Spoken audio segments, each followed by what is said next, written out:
Hi, welcome to Imrana kitchen. இன்றைக்கி இம்ரானா கிச்சனில் mango பனக்கோட்டா எப்படி செய்கிறது சொல்லிட்டு பார்க்கலாம்.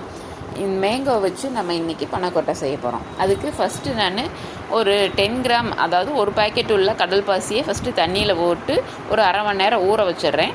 அதுக்கப்புறம் ஒரு 2 மாம்பழம், நல்ல பெரிய மாம்பழத்தை எடுத்து பீல் பண்ணிவிட்டு கட் பண்ணி அது கூட ஒரு 6-7 ஸ்பூன் அளவு சுகர் ஆட் பண்ணி மிக்ஸி ஜாரில் போட்டு நல்லா பேஸ்ட்டாக அரைச்சி எடுத்துக்கிறேன். இது அப்படியே இருக்கட்டும்.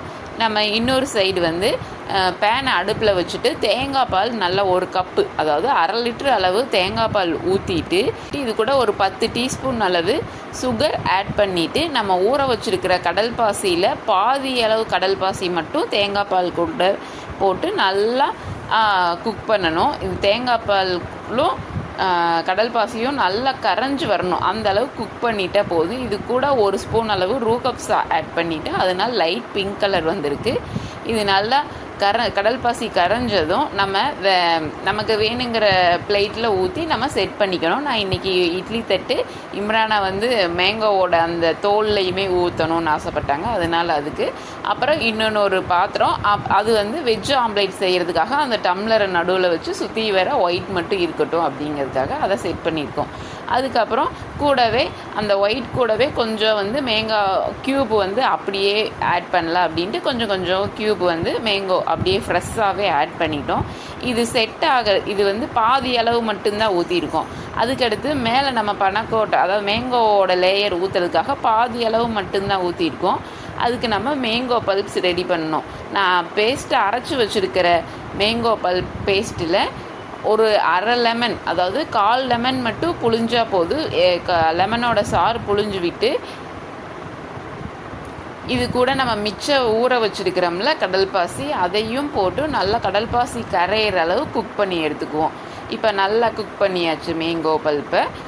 குக் பண்ணதுக்கப்புறம் நம்ம எக்ஸ்ட்ரா இருக்கிற பாதி லேயருக்கு மேலே அதாவது அந்த கோகனட் மில்க்கு செட் ஆகிறதுக்குள்ளேயே நம்ம அடுத்து ஊற்றணும். ரொம்ப தண்ணி மாதிரி இருந்துச்சுன்னா ஊற்றினா நிற்காது, உள்ளே மிக்ஸ் ஆகிடும். பாதி அளவு செட் ஆகிருக்கணும். பாதி அளவு செட் ஆகிறதுக்குள்ளேயே நம்ம அடுத்து மேங்கோ பல்ப்பை ஊற்றிடணும். அதே மாதிரி ஊற்றிட்டு நான் இங்கே வெஜ் ஆம்லேட்காக இந்த ஒயிட் சுற்றி, அதாவது கோகனட்டு மில்க் ஊற்றிருந்தேன்ல, அதில் நடுவில் நம்ம மேங்கோ பல்ப்பு ஊற்றினோம்னா நமக்கு வெஜ் ஆம்லேட் ரெடி ஆகிடும்னு சொல்லிட்டு அந்த மாதிரியும் செட் பண்ணோம். இந்த பாத்திரத்தில் ஊற்றும்போது அந்த இட்லி பாத்திரம் அது லைட்டாக தின்னாக இருக்கோ சரியாக இருந்தது. இந்த பாத்திரத்தில் இன்னும் லைட்டாக ஜெல்லி ஆடுற மாதிரியே இருந்தது. அதனால் மெதுவாக ஊற்றினேன். அப்படியே பேனோட தூக்கி ஊற்றினோன்னா ஒரு குழியில் நல்லா உள்ள குழி விழுந்துடும். அதனால் மேலால் கரண்டியில் எடுத்து ஊற்றி ஒரு லேயர் நல்லா ஃபினிஷிங்காக இட்லி தட்டு அந்த மேங்கோ இது எல்லாத்துலேயும் ஊற்றிட்டு செட் பண்ணி இது நல்லா ஆறுனது ஃப்ரிட்ஜில் வச்சு நம்ம எடுத்து நம்ம டீமோல்ட் பண்ணோம்னா நமக்கு சூப்பராக வரும். நம்ம ஃபஸ்ட்டு இட்லி தட்டில் உள்ளதை ஃபஸ்ட்டு எடுத்துக்குவோம். அதை சுற்றி வர கத்தி வச்சு எடுத்துகிட்டு நம்ம எடுத்தோம்னா சூப்பராக வந்தது. அடுத்து இல்லை அப்படின்னா நம்ம கை வச்சு எடுத்தாவே நல்லா சூப்பராக வந்துட்டு இருந்துச்சு. நான் இதை டீமோல்ட் பண்ணி எடுத்து வைக்கவே காலி ஆயிடுச்சு. அவ்வளோ டேஸ்ட்டாகவுமே இருந்தது. அதுக்கப்புறம் நம்ம முட்டை மாதிரி, அதாவது எக் மாதிரி செஞ்சுருந்தோம்ல, ஆஃப் பாயில் மாதிரி, அதுக்கு அதையும் நம்ம டீமோல்ட் பண்ணிடலாம். அதுக்கு நான் ஃபஸ்ட்டு தட்டில் சுற்றி வர லேயரில் அழுங்காமல் மெதுவாக அது கிழிஞ்சிடாத மாதிரி, லேயர் தின்னாக தானே இருக்குது, அதனால கிழிஞ்சிடாத மாதிரி கத்தி உள்ளே விட்டு நல்லா எடுத்துட்டு தட்டில் குப்பரை கமுத்தி இட்டு எடுத்தோன்னா சூப்பரான நமக்கு வெஜ் ஆஃப் பாயில் ரெடி ஆயிடுச்சு.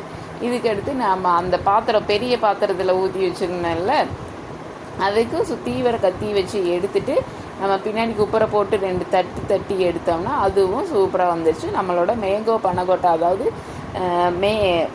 மேங்கோ கூடையும் கோகனட் மில்க் கூடையும் மிக்ஸ் ஆகாமல், ஆனாலும் தனித்தனி ஆகாமல் கரெக்டான பக்குவத்துக்கு செட் ஆகிருந்தது. நம்ம இப்படி ட்ரையாங்கிள் போட்டு கட் பண்ணி எடுக்கிறோம் பாருங்கள்.